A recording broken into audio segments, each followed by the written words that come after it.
When I was little, my dad passed away, and my mom didn't make much money, so we were pretty poor. Because of that, we hardly ever had any treats in the house. As a growing-up child, not being able to have snacks was like living in hell. One day, without thinking, I found myself trying to put a deli bun in my pocket at the grocery store. "What are you doing?" A girl nearby caught my attention, snapping me out of it. She looked to be about my age, a real cutie. Startled, I put the deli bun back on the shelf. "Sorry, I'm just really hungry. But you know you can't just put the bun in your pocket." I knew exactly what she meant. Thinking back on what I was about to do, I felt so embarrassed. "I won't do it again. It's wrong. But you're hungry, right?" "Yeah." I looked down, feeling downcast. "Well, why don't you come over to my place and have some snacks?" "What?" Her offer surprised me. "No one's home until late at night. You see, I was supposed to have a party today. I even bought some sweets, so let's eat together." "Are you sure?" "Yeah, I can't eat it all by myself."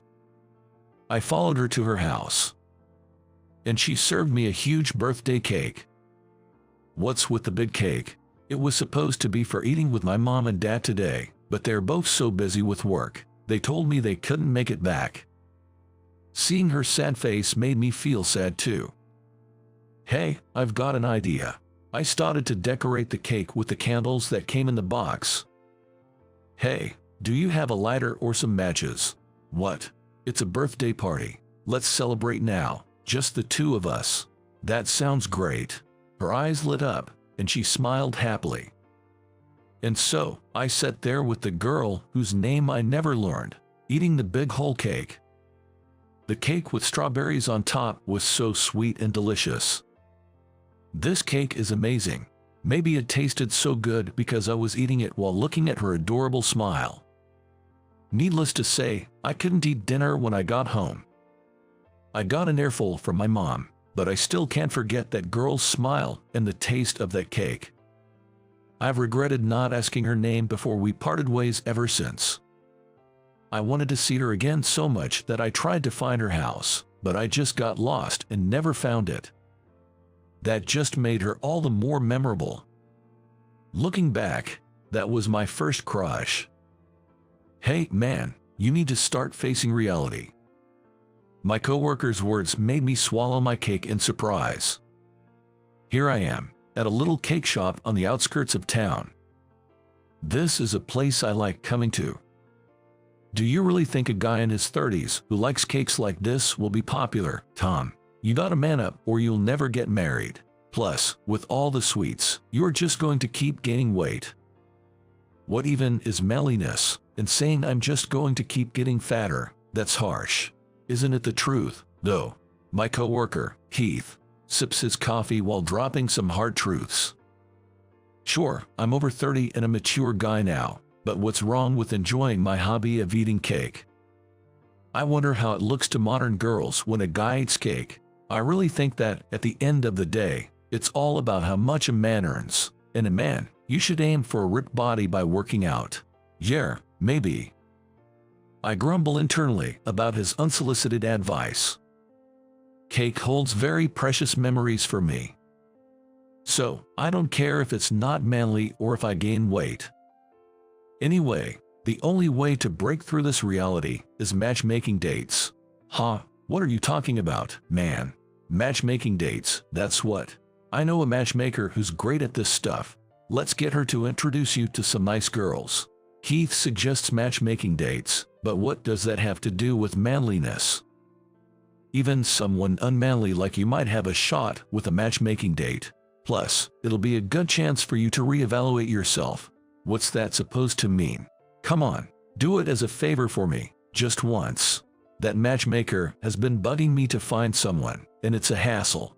So, he just wants to use me as an excuse to get out of it. Despite my resistance, I say, fine, but just this once, and agree to the matchmaking date. I owe Keith for all the help he's given me over the years. It wouldn't hurt to pay him back this way. Great, thanks for agreeing. They really wanted to meet you too. It seems like it's not a formal matchmaking date, so just think of it as a casual introduction. All right, Keith is cunning to offer me up just to save his own face. But then again, it's that side of him that's often been a help. So, is it okay if I give your contact info to the matchmaker? Sure, why not? Thanks, man. That's how our conversation went before Keith and I parted ways. After that, we headed off in different directions to make our sales rounds. Once the work settled down, I found myself visiting another cake shop. I just can't quit. As I enjoyed a strawberry shortcake, I fought back to the matchmaking date conversation. Sure enough, when I go back home, my mom always starts with, "When are you going to get married? I'm worried if you don't settle down soon." But there's no talk of marriage when there's no one I'm dating. And my hobby of sampling different cakes has indeed led me to gain weight over the past few years. Lately, I've even started baking sweets myself. A guy with such a feminine hobby isn't likely to find a partner. To be honest, I do want to get married and have a family and kids someday. But it's hard to imagine a woman who'd want to date a guy like me. Well, it's all right. I'll go to the matchmaking date because it's a request from him. It's his request. I'll go just for the heck of it. That's what I'm thinking. After a while, the matchmaker sends over a photo and biography of my prospective partner. To my surprise, she graduated from a pastry school and is currently a pastry chef. The woman in the photo isn't exactly beautiful, but she looks strong, kind, and serene. Seeing her profession, I get excited, thinking we could share our interest in cakes and sweets. That's how I look forward to the day of the meeting. Near the store, a woman supposed to be Lucy, the matchmaker my colleague had introduced to me, greeted me at the entrance of the restaurant. "Hello, nice to meet you. My date, Emily, had a sturdy build but a reserved smile that was incredibly sweet." After we exchanged introductions, I struggled to find topics to talk about, finally managing to ask, "So, why did you want to become a pastry chef?" That was all I could come up with. She replied in a low voice, "Because I love cakes." She seemed nervous, not making eye contact and constantly looking down. Maybe she's just shy. I tried actively to talk about hobbies and favorite foods, but the conversation just wouldn't take off. She kept looking down, answering tersely. Maybe she wasn't into it. Honestly, I felt the same. I had hoped we'd bond over our love of cakes, but perhaps she didn't see me as her type. That makes sense. I'm well aware of how much weight I've put on. I guess she's going to turn me down. I knew this, but still came here anyway. Well, it's okay. The next day, I was lazing around at home on my day off when my cell phone rang. It was from Lucy, the matchmaker. "Thank you for yesterday. So, Emily wants to meet with you again. Tom, can you find the time?" But she seemed disinterested.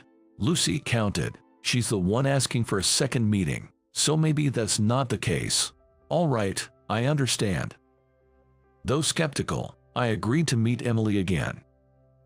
Oh man, I hope we don't run out of things to talk about again. The day was perfect for a park meetup, sunny from the morning. At the appointed time, I went to the clock tower where we agreed to meet, and she was already there waiting. Just the two of us today, no Lucy. Can we actually talk this time? I felt an odd tension, my heart pounding since morning.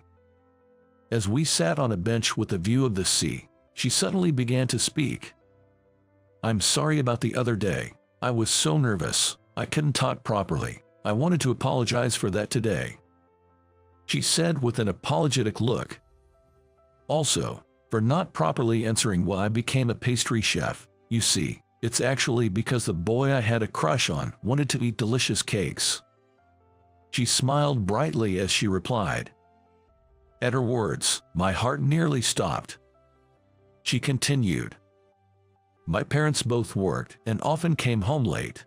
On my birthday when I was little, they couldn't make it back because of work, and I ended up sharing a birthday cake with a boy I met at a grocery store.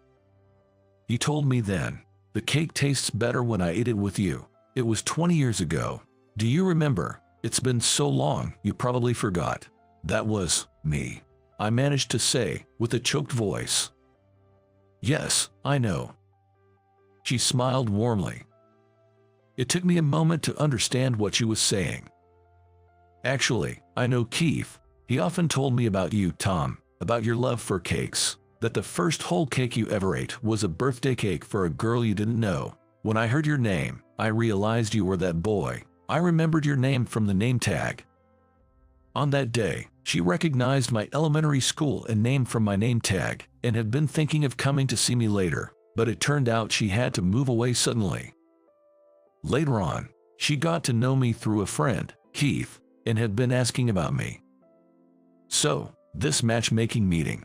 Yes, I asked Keith and the matchmaker to set it up, insisting a bit, because I just had to see you again. I was lonely on my own, and thank you for having cake with me.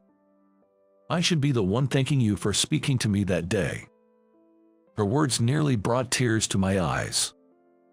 I should be the one grateful for her having reached out to me. Yet, she thanked me. She said I was her first love. It made me so happy to know she had been thinking of me all this time. I brought a cake that I made today. Would you like to share it with me? Of course, I'd eat as many as you bring, even hundreds. I was too overjoyed to keep speaking. She seemed to feel the same. Then she took out a box of cake and placed it before me. It was the strawberry cake we had eaten together. A strawberry cake that's not a whole cake looks delicious too, doesn't it? Back then, we ended up with our mouths all covered in cream while eating it. Exactly. We started fighting over who stole more strawberries. But then you gave me the strawberry you were going to eat. We laughed together, reminiscing about the past as we shared the cake. And she promised to bake a cake for the next time we met, and then we parted ways for the day. From that day on, my life changed. Every holiday, the person I like makes her favorite cake for me. And eating it together makes the sweet happiness double. My colleague, Keith, has become a total sweets buddy, and he jokes about how the notches on his belt have shifted. For us sweets lovers, she is now developing a low-calorie cake. Our dream is to one day open a cafe selling the cake she has created. I wasn't keen on the matchmaking date at first, but I'm thankful to Keith for such an unexpected encounter. To meet the woman I've longed for again, and have the person I love make her favorite cakes for me. I'm truly a lucky guy.